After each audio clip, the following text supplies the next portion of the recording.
नमस्ते, कैसे हैं आप सब लोग? अगर आप ये चाहते हो कि कोई इंसान है जो अभी आपसे ठीक से बात नहीं करता, आपको उतना टाइम नहीं देता, इग्नोर करता है, कोई भी हो सकता है वो, ठीक है? कोई भी हो सकता है वो और ये ज़्यादातर जहाँ पर देखा जाता है वो पार्टनर है, ठीक है? बाकी उसके अलावा भी कोई भी ऐसा इंसान हो सकता है जो आपको इग्नोर करता हो, उसी इंसान को आप ये चाहते हो कि वो आपके लिए ऑब्सेस्ड हो जाए। आपके लिए उसके दिल में अट्रैक्शन भर जाए, वो आपके ही पीछे पड़ जाए, तो ये कैसे हो सकता है? देखिए इसका जो सिलसिला होता है ना, जो इंसान अभी आपके लिए कुछ भी नहीं कर रहा, एकदम इग्नोर कर रहा है, एकदम आप कोई हो ही नहीं हो उसके लिए, है ना? और अगर हो भी तो उतना भाव नहीं मिल रहा है ना? लेकिन आप चाहते हो कि वो इंसान आपके पीछे ऑब्सेस्ड हो जाए, तो इसका ना तरीका ये है कि उल्टा तरीका है इसका, सीधा तरीका नहीं है। एक तो सीधा तरीका ये हो गया कि बातें करी जाएँ, उसके सामने अपनी फीलिंग को एक्सप्रेस किया जाए, उसको ये बताया जाए कि हाय हाय! हम तो तुम्हारे पीछे लट्टू हैं और ये बता करके भी बहुत सारी जगह पर हम ये चीज़ें कर चुके हैं कि अब सामने वाला लग रहा है हाँ, पता है। ना? तो उल्टा सिलसिला ऐसे शुरू किया जाता है कि रिजेक्ट देम। उनको अगर अपनी तरफ ऑब्सेस्ड भी करना है आपको, चाहे आप मैरिड हो, अनमैरिड हो या ये शादी वाला रिलेशन नहीं है, ये आपके कोई और रिश्ते का रिलेशन है, फ्रेंडशिप में है, तो आप थोड़ा-सा रिजेक्ट करो उनको, ठुकरा दो। वो ठीक है यार, ठीक है, इतने भी तुम इम्पोर्टेंट नहीं हो, है ना? जितनी मैंने इम्पोर्टेंस दे रखी थी या जितना मैं सोच रही थी, उतनी भी चीज़ें हैं नहीं। आप खुद देखो, आप खुद किसके पीछे हो? जिस इंसान ने आपको रिजेक्ट किया हुआ है, इग्नोर किया हुआ है या फिर वो अपना समय देने के लिए आपको अपने पीछे-पीछे भगा रहा है, साइकोलॉजिकली बेसिकली ये आपके लिए खुद के लिए कैसे काम कर रहा है? आप खुद भी तो उस इंसान से ज़्यादा अट्रैक्शन फ़ील कर रहे हो ना। जब से उसने इग्नोर करना आपको शुरू किया, तब से आपकी परेशानी ज़्यादा बढ़ गई ना, आपका अट्रैक्शन बहुत ज़्यादा बढ़ गया ना, प्यार का लेवल भी बहुत ज़्यादा बढ़ गया ना। यहीं से समझो ना यार ये वाली चीज़ को कि ये आपके साथ भी कब से ज़्यादा होना शुरू हुआ, जब से वहाँ से इग्नोरेंस ज़्यादा होना शुरू हुआ, रिजेक्शन ज़्यादा होना शुरू हुआ। आपके साथ ये सारी चीज़ें होने लग गई जहाँ पर आपको लग रहा है कि यार चीज़ें वैसी नहीं हैं। तो अब आपको बिल्कुल उल्टा कर देना है। ठीक है यार, ठीक है। जितना मैंने सोचा हुआ था बेसिकली उतनी चीज़ें हैं नहीं तुम में। हाँ, ठीक है, रिश्ता है, रहेगा, ओके। अगर आप मैरिड हैं तो ठीक है, कोई बात नहीं। जैसा जो रिश्ता चल रहा है चलने दीजिए, लेकिन जितनी चीज़ें आपने दे रखी थी, इतनी इम्पोर्टेंस समझ रखी थी, उसको बिल्कुल नॉर्मल कर दीजिए, ईज़ी हो जाइए। अब वो सारी इम्पोर्टेंस आप अपने आप को देने लग जाइए, अपने आप में खुश रहने लग जाइए।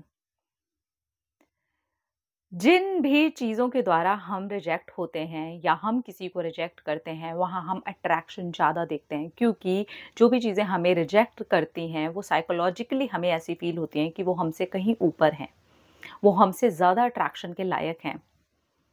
चाहे वो बिल्कुल भी ना हो, जिस इंसान के लिए आप इतनी सारी चीज़ें कर रहे हैं, जितना आपने उनको इम्पोर्टेंस दे के रखी है, हो सकता है और किसी इंसान के लिए उनकी इतनी इम्पोर्टेंस हो ही ना, बिल्कुल भी ना हो, कोई कद्र ही ना हो, लेकिन आपके लिए है। तो आपको वो थोड़ा-सा नीचे करना होगा और नीचे करके उसको थोड़ा-सा बैलेंस में रखना होगा और थोड़ा-सा रिजेक्शन उनको भी सहन करने का मौका देना होगा। क्योंकि अब तक उनको हमारी तरफ से सिर्फ़ ऐसे ही मौके मिले होते हैं, जहाँ पर उनको ये पता होता है कि यहाँ पर 100% मेरे लिए रिजेक्शन तो नहीं है, इग्नोरेंस तो नहीं है, बल्कि सामने वाला तो रो-रो करके मेरा वेट कर रहा है। इंतज़ार की घड़ियाँ उनकी ख़त्म ही नहीं हो रही। अरे! मैं जाऊँ ना जाऊँ, सामने वाला मरा ही जा रहा है मेरे लिए। हम ये फ़ील करवा देते हैं सामने वाले को, लेकिन जब हम ये फ़ील करवाना बंद कर दें तो? और ये थोड़ा टाइम करना पड़ता है। ऐसे नहीं कि मैं तो 2 दिन से यही फ़ील करवा रही हूँ, मैं तो 4 दिन से यही फ़ील करवा रहा हूँ। नहीं, आपको थोड़ा पेशेंस रखना होगा, तब तक फ़ील करवाना होगा जब तक सामने वाले की तरफ से आपके लिए पूछा ना जाने लगे कि हुआ क्या है? तुम मेरे लिए बहुत इम्पोर्टेंट हो, हमारा रिश्ता हमारे लिए बहुत इम्पोर्टेंट है। चलो वापस से एक नई शुरुआत करते हैं। तब तक के लिए आपको थोड़ा-सा शांति से पेशेंस रखना होगा और उनको थोड़े से एफर्ट्स डालने देने पड़ेंगे। उनके रिजेक्शन को आपको लेकर के सिलेक्शन तक आपको थोड़ा-सा रुकना पड़ेगा और इसके लिए पेशेंस की ज़रूरत है, सेल्फ लव की ज़रूरत है, अपने आप को अंदर से खुश रखने की ज़रूरत है, अपने साथ एक नया कनेक्शन बनाने की ज़रूरत है, अपने साथ जुड़ने की ज़रूरत है। वही इम्पोर्टेंस जो आपने उनको दे के रखी थी, अब ये इम्पोर्टेंस आपको अपने आप को देने की ज़रूरत है।